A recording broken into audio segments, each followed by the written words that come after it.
Hello everyone and welcome back to This Is Real Life. I'm your host Sheri, and on today's DIY Wednesday, we're gonna try our hand at refurbishing furniture. Like legit. I guess the word would be restoring furniture. Yeah, that's what we're gonna try today.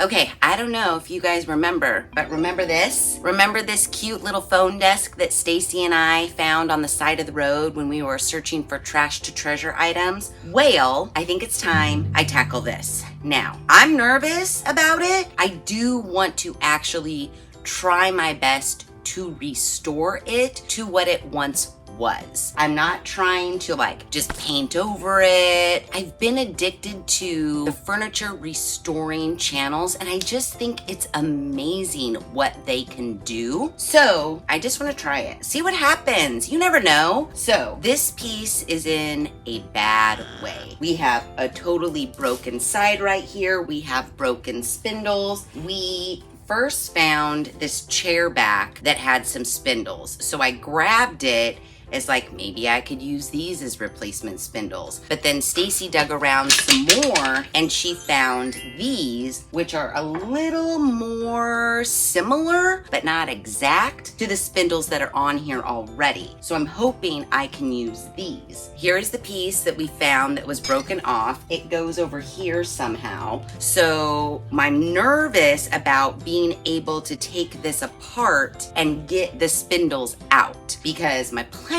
is to make it look like these actually went with it. I have 3, but I only need to replace 2. So if I replace the 2 back corners, then I can fill in the 2 that are missing here if I can fix this broken one that's here. But if I can't fix it, then I do have 3 of these and I just maybe would put one here, and I don't know. We're gonna figure it out. But what I wanna do first, cause these dowels are really glued in. I don't know if it's like a wiggle it situation.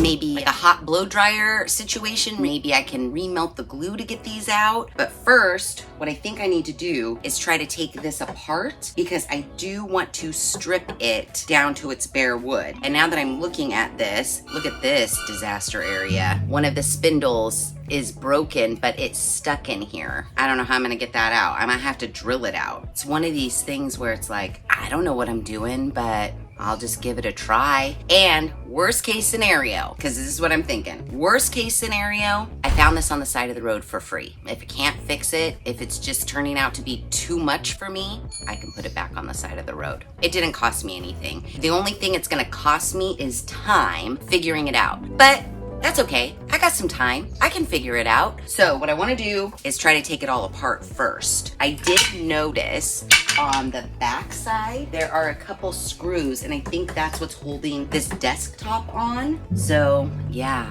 I don't know. Let's try to take this puppy apart. What do you say?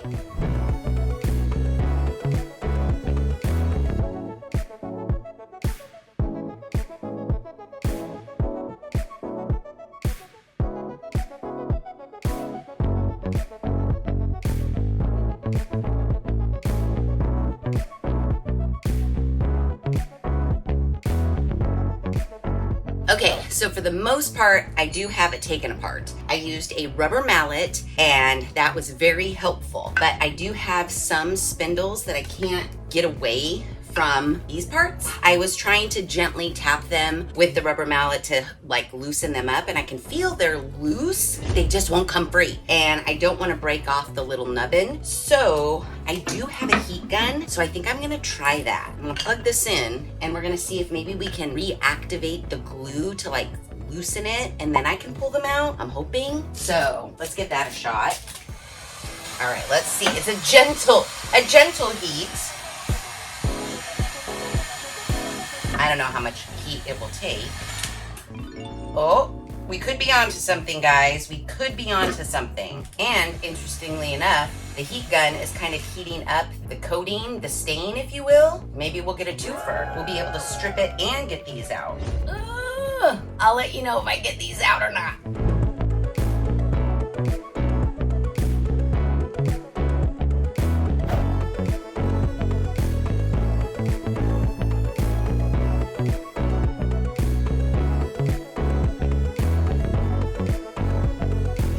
Okay, yay, I did it. I got all of the spindles taken out, and now I am gonna use my citrus strip that I bought to strip the cabinets in my master bathroom. I have a ton left. So I am going to put a coat on all of the parts and pieces so that I can strip everything down to the original bare wood with as like little sanding as possible. Then once I have all of that done, I need to see if I can repair those two spindles, glue them up, tape them together. I have some disposable gloves here because I am following directions using protective gloves. So we need to shake this really well. It does say to put it in a separate container. I probably should wipe off some of this dust, but I was figuring, I'll just pour it on here and slather it, I guess. I mean, I could get a container. I could go get a plastic Solo cup, I guess. I'll put a coat on. It says wait 30 minutes, then we wipe it off and we'll see where we're at.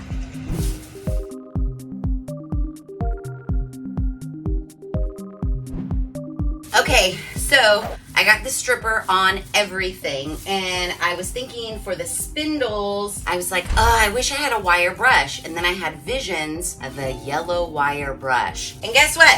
I found it. It was in with my yard tools for some reason. So for the spindles, I'm gonna try to get everything off with this and maybe this little scraper. And then I have the big scraper for all of the other areas. So yeah, now I'm just gonna sit here and try to get some of the stain off to make the sanding less like sanding. I mean, so far, so good. We haven't begun to repair anything, but right now, my spirits are high. I just wonder how long I'm gonna have to sit in this hot garage and strip all this stuff.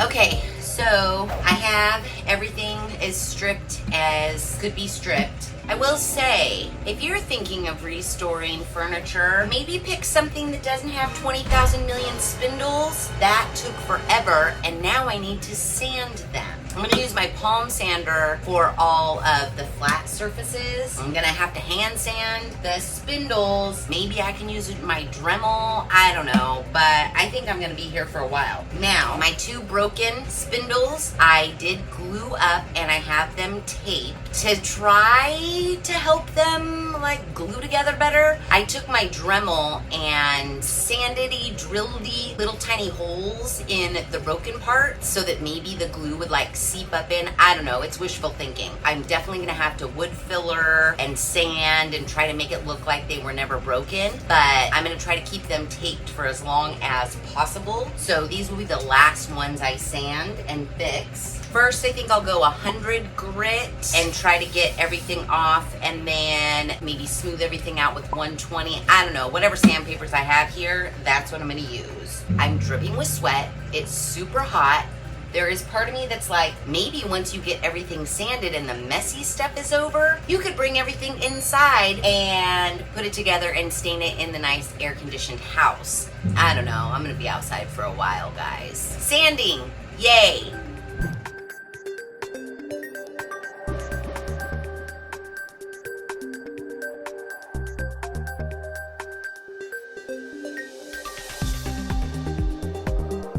Okay, so it's the next day. I sanded for 1,000,000 hours yesterday. 1,000,000 hours. And this morning, while it was a little bit cool, I came out and did my final smooth sanding. I did 100, then I did 120, then I did 150, and then I finished on 220. Everything's super smooth.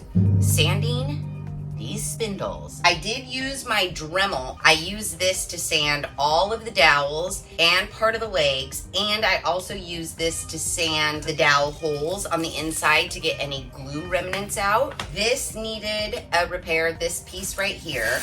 So that's why it's over here waiting for the wood filler and wood glue to dry so I could give this a final sand. And then my two repair spindles, they're looking real good. I just have a final little layer that I'm waiting for it to dry as well before I can sand this smooth, but these are good. But just for safety purposes, I am gonna put both of them strategically in the back where the table portion for the phone is, so that if anybody sits here and leans back, there won't be that much pressure on these. So those are gonna go there. The only thing I have to figure out now are my replacement dowels. I took a regular dowel and I kind of measured it. I think I want this little bumpity bump to be towards the bottom. I need to jigsaw them to length, and then because this part is so much thicker than this part, I am gonna have to sand this, you know, not so thick. And then those little guys will go right here in the corner and it'll be like nothing happened. Final sand, then I can put everything back together and we can stain it and it'll be done. But it's looking really, really good. I'm very excited to see the stain on it. Everything is so smooth. This seat wood, I wish I was a person like my woodworking channels that I watch and some of the furniture flipping people that I watch. When they strip something, they're like, oh, this is like burl, or this is poplar, or white oak. I don't know that, but it's pretty. I think the seat is a different wood than the tabletop and like the arms, because I see like really neat patterns. It looks really cool. So I'm excited to get the stain. I'm excited to be done sanding, if I'm being quite honest. I do have a big industrial fan going to help blow some of the sawdust so I'm not inhaling it all, and also to help keep the mosquitoes away because I've already been getting bitten to shit this morning. So yeah, I need to figure these guys out, wait for my repairs to dry, give those a final sand, and then put it together. Yay!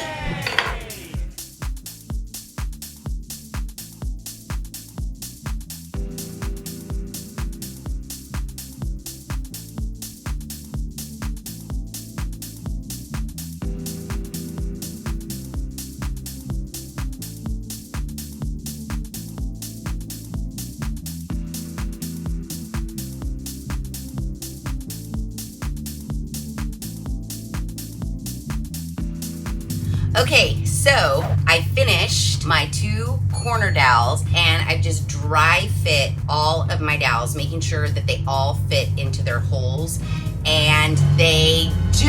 I did have a casualty in one of my repairs. This right here, the repair is right where the dowel goes. Once it's put together, I need to repair it so that I'm not inserting a dowel into the repair. Now, I feel confident that I can put this back together, clean up everything, wipe all the sawdust off of everything, and then we can stain it. My only issue is this side especially.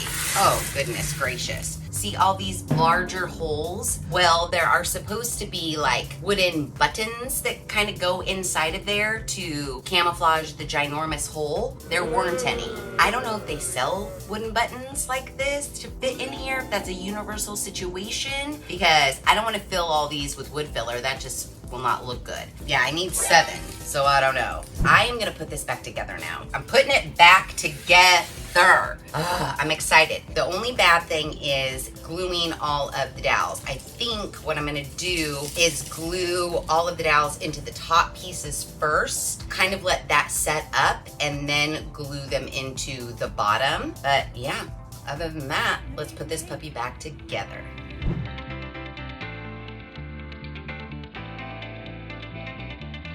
Be made.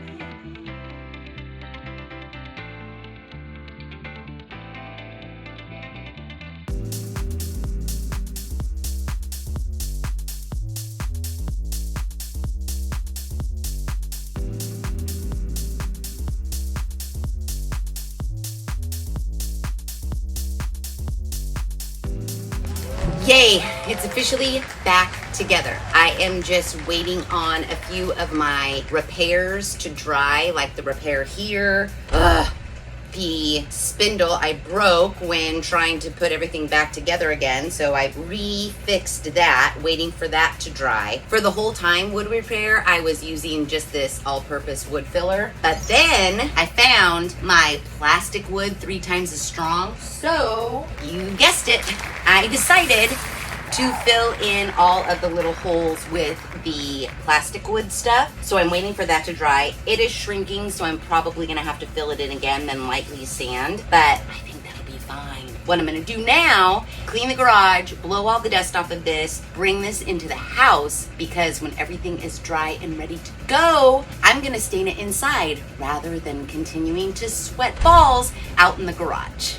Guys, she's ready for stain. So I have sanded all of my wood filler. I re-wood fillered. I sanded that as well. Everything is smooth. I have wiped it down. It is dust free and ready for stain. I know, very exciting indeed. Now, for the stain, I picked Special Walnut 224 from Minwax. Yep.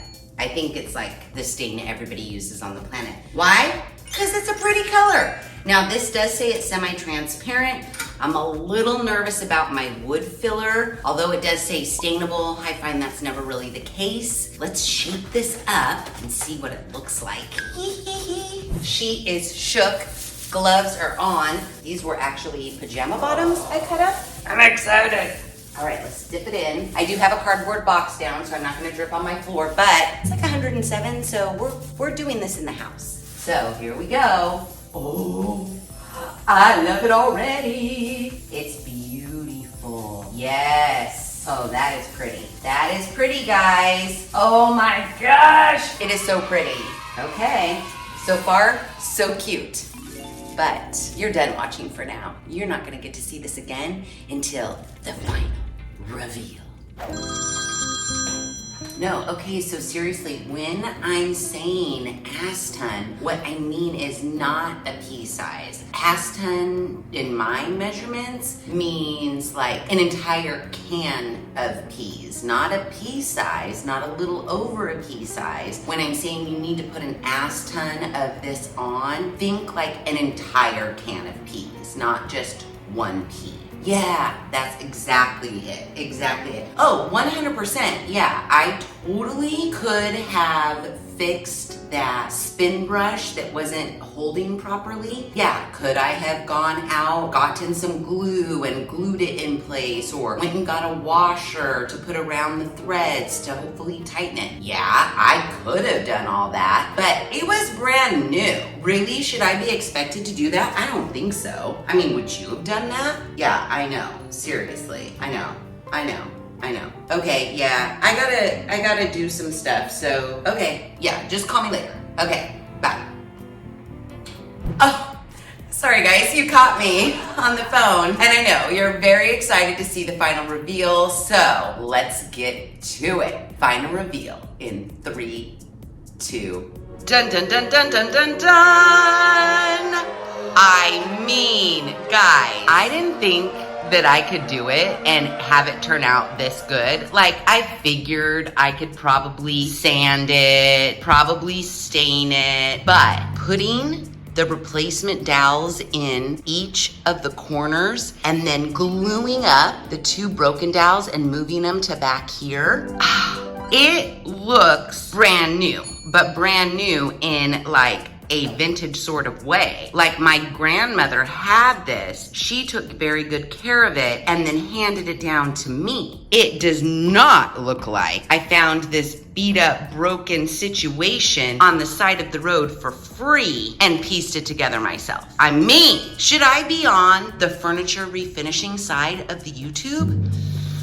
I don't know, but I'm thinking yes. So can you believe it? I did it. And if I can do it, that means you can do it. So just because you find a piece of free furniture on the side of the road, your only option is not just paint. You have more options. And if it doesn't have a lot of spindles, you'll be able to do it in no time flat. It is a little bit tedious, but it's completely doable. In reality, all I used was my palm sander. I did use my Dremel to sand the spindles. I needed wood glue. Oh, and I needed a screwdriver to unscrew some of the screw areas. Oh, I used my jigsaw to trim the extra spindles. But you get the point of my story. Really, you just need wood glue and a piece of sandpaper and then some stain, and you could bring something old and junky and gross back to what it once was. Beautiful, restored, and one of a kind. There's nothing better, and all I paid for was the stain. Yes, I used wood glue. Let's say I used $1 worth of wood glue and $3 worth of sandpaper and then a can of stain. Pretty cost effective for something so amazing, don't you think? And now I get to enjoy this beautiful antique phone desk, which I've always wanted one. Except for a downside, now that it's here and it's looking so cute with the cute little vintage antique phone that Stacy got me for my birthday, now that it's in place, it's like, you might want to do something about this wall and this electrical now. You might want to do something about that. Yeah, I know. There's a lot of work to be done, but this work is done and I couldn't be happier. So if you like this video, please be sure to give it a big thumbs up. If you haven't done so already, please subscribe to the channel. Be sure to ring that notification bell so that you are alerted to all of the DIY Wednesday videos I push out, which is every other Wednesday at 5:30 Pacific Standard Time. Make sure you share this video with your family and friends. And as always, thanks for hanging out.